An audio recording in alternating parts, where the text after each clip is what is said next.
Welcome to this explainer. Today we're diving into a really fascinating framework for something that affects literally every single one of us, our screens. As the architects of our own lives, we're constantly facing this massive tension of connectivity. We're always plugged in, we're always reachable, and let's be real, we are often just always exhausted. So how do we actually build a sustainable relationship with our devices without completely losing our minds? Let me just ask you a quick question right off the bat. Have you ever failed a digital detox? Come on, be honest. You know the drill. You lock your phone in a drawer, swear you're going to read a physical book for an entire weekend, and then, 4 hours later, you're frantically scrolling through social media on your smartwatch. Look, if that's you, seriously, do not worry. You are definitely not alone. You can just let go of all that guilt right now, because today we're breaking down exactly why those incredibly strict detoxes usually fail, and more importantly, what we should be doing instead. Okay, let's dive into this. Section 1. The always-on reality, navigating the tension of connectivity.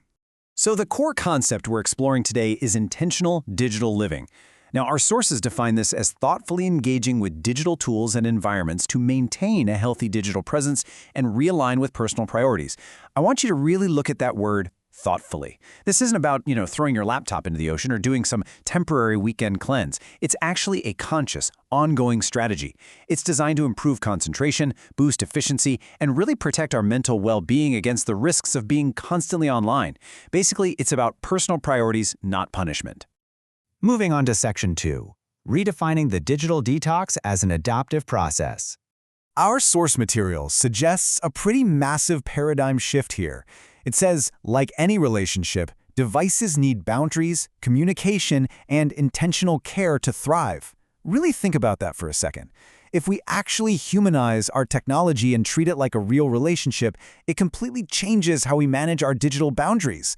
I mean, you wouldn't expect a relationship with a human being to be perfect without constant communication and adjustment, right?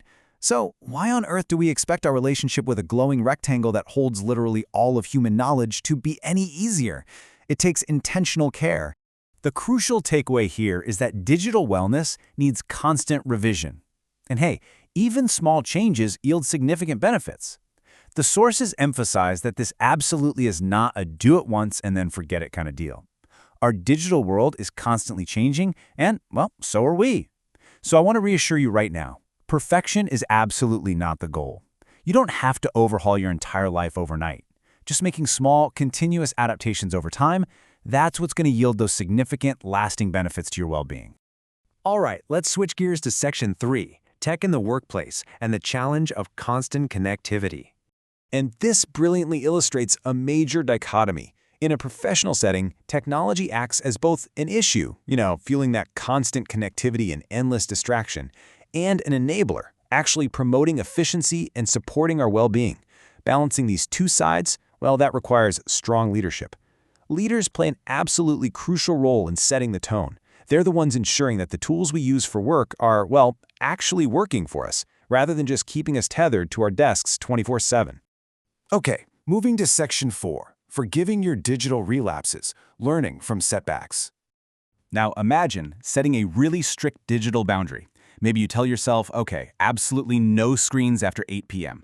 Then, Tuesday night comes around, you falter, you break the rule, and suddenly you end up watching videos until midnight. We've all been there. But here is the key. Instead of spiraling into guilt and just giving up entirely on your whole digital wellness plan, you wake up Wednesday, reflect on the slip-up without any judgment, and you quickly get right back on track with a positive attitude. This is exactly what the research suggests we need to do. Setbacks are completely 100% normal. Let's look a little closer at embracing self-compassion, because honestly, this is your secret weapon for resilience. First off, just acknowledge that you will mess up. You're going to cheat on your own rules, and you know what? That is perfectly okay. Second, don't be too rigid with yourself. Rigidity just breaks under pressure. Third, the goal is simply getting right back on track. And finally, remember, it's not about never losing control. True digital resilience isn't some flawless execution. It is literally just the act of returning to your intentions after you slip up. You absolutely have to give yourself some grace if you want to make this work long-term. Let's move to Section 5 and see how this builds into a practical routine. The monthly wellness routine built around a regular review. So the crucial piece of the puzzle here is taking that self-compassion we just talked about and turning it into a real, solid habit. The source material outlines this incredibly simple 3-step monthly review process. Step 1, ask yourself what's actually going well with my digital habits. Step 2, what's not going so well. And step 3, has anything changed in my life that influences my plan? I want you to really think about that last one for a second regarding your own life. Like if you just had a baby, or maybe you started a super demanding new job, your digital boundaries are naturally going to look very different today than they did 6 months ago.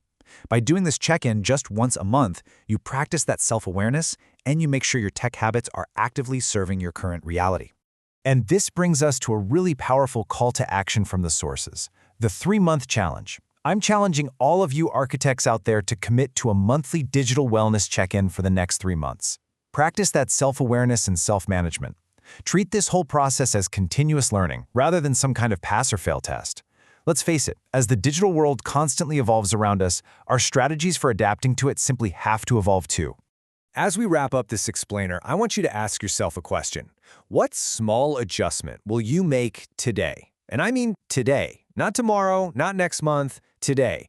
Remember, it doesn't have to be some massive overhaul. Maybe you just turn off notifications for one single app. Or maybe you decide to keep your phone out of the bedroom tonight. You have the tools, you have the resilience, and you definitely have the permission to forgive yourself when you stumble. So go ahead and take that bite-sized action and start thoughtfully designing your digital life. Thanks so much for joining me for this explainer, and keep learning.